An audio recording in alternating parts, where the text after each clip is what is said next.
ఖమ్మం జిల్లా పెనుబల్లి మండలంలో ఘోర ప్రమాదం జరిగింది. గణేష్పాడు గ్రామ శివారులోని కాలువలో స్కూలు బస్సు బోల్తా పడింది. ప్రమాద సమయంలో ఆ బస్సులో 107 మంది విద్యార్థులు ఉన్నారు. 20 మంది విద్యార్థులకు గాయాలయ్యాయి. స్థానికులు కూడా వెంటనే గమనించి ఆసుపత్రికి తరలించారు. మొద్దులగూడెం గ్రామంలోని శ్రీ వివేకానంద స్కూలుకు చెందిన బస్సుగా దాన్ని గుర్తించారు. పరిమితికి మించి విద్యార్థులను బస్సులో ఎక్కించుకున్నారు డ్రైవరు. బస్సును అదుపు చేయలేక అదుపు తప్పి బస్సు కాలువలో పడింది. కాలువలో నీళ్లు లేకపోవడంతో కూడా త్రూటిలో పెను ప్రమాదం తప్పినట్లుగా మారింది. డ్రైవర్ మద్యం మత్తులో ఉన్నాడని విద్యార్థులు చెబుతూ ఉన్నారు. ఇక స్కూల్ విద్యార్థుల బస్సు చాలా నిర్లక్ష్యానికి గురైందని చెప్పాలి ఈ ఘటనతో కూడా. ఎందుకంటే 107 మంది విద్యార్థులు ఉన్నారు. మనం ఆ బస్సును మనం చూస్తున్నాం. పూర్తిగా కూడా ఆ బస్సు పల్టీ కొట్టి పక్కకి ఒరిగిపోయింది. ఆ సమయంలో ఆ కాలువలో నీళ్లు లేవు కాబట్టి మనం చూస్తూ ఉన్నాం. ఆ బస్సు ఎంత లోతులో పడిందో ఆ కాలువలో కనుక ఉంటే డెఫినెట్గా నీళ్లు ఉంటే కనుక బస్సు మొత్తంలోకి నీళ్ళు వచ్చి పిల్లలు కనీసం బయటకు వచ్చే పరిస్థితి కూడా ఉండేది కాదు. మనం వెనకాల చూస్తూ ఉన్నాం కదా, ఆ కాలువలో ఒకసారి కనుక ఆ విజువల్లో మనం క్లియర్గా గమనిస్తే వెనకాల కొంచెం చిన్న పాయలో కూడా కొంత నీరు కూడా ఉన్నటువంటి విజువల్ కూడా మనకి కనిపించింది. ఇంకా చూస్తూ ఉన్నాం కదా, చిన్న పిల్లలు 20 మంది దాకా గాయపడ్డారు. చిన్న పిల్లలు. ఒకవేళ కనుక అనుకోనిది జరిగితే కనుక ఆ తల్లిదండ్రుల బాధ ఆవేదన అసలు చెప్పలేనిదిగా మారుతుంది.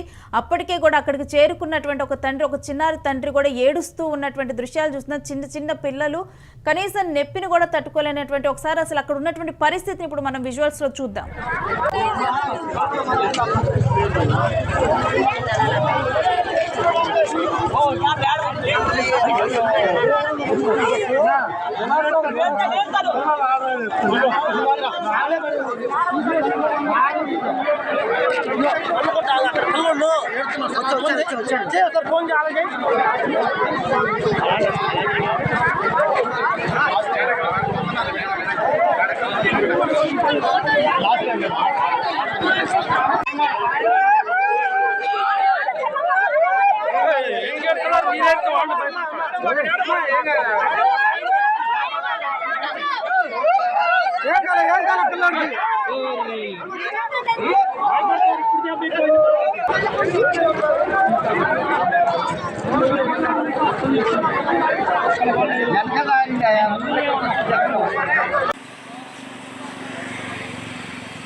ఒక్కసారిగా కూడా పిల్లలు వెళ్తున్న స్కూల్ బస్సు ప్రమాదానికి గురైందని తెలియంలోనే తల్లిదండ్రులు భయభ్రాంతులకు గురయ్యారు. అక్కడికి వచ్చేసరికి కూడా వాళ్ళందరూ కూడా ఏడుస్తూ వాళ్ళ పిల్లలకి ఏమైపోయిందో అని చెప్పి చాలా భయపడుతూ కూడా అక్కడికి రావటం, ఆ యాక్సిడెంట్తో కూడా మొత్తం కూడా బస్సు ఉల్టా పడిపోవడంతో మన బస్సులో కూడా చూస్తే కనుక ఒక బ్లడ్ రక్తమరకలు అంటినటువంటి దృశ్యాలను కూడా మనం చూసాము.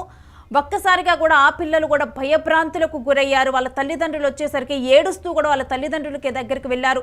మరొక వైపు వాళ్ళ పిల్లలకి ఏమైంది, బస్సు చూస్తే ఉల్టా పడిపోయి ఉంది, పిల్లలకి ఏమైందని చెప్పి తల్లిదండ్రులు కూడా చిన్న పిల్లలు భయభ్రాంతులకు గురయ్యాడు. వాళ్ళు కూడా ఏడుస్తున్నటువంటి దృశ్యాలను మనం చూసాం. కానీ పెను ప్రమాదం తప్పిందని చెప్పాలి. ఆ పిల్లలు కూడా అదృష్టవంతులనే అక్కడ ఉన్నటువంటి వారందరూ కూడా అంటున్నారు. బస్సు ఇంత ప్రమాదానికి గురైంది. ఒకవేళ కనుక ఈ కాలువలో కనుక నీళ్లుంటే కనీసం అసలు పరిస్థితిని ఊహించుకోలేం. పిల్లలేమో చిన్న పిల్లలు.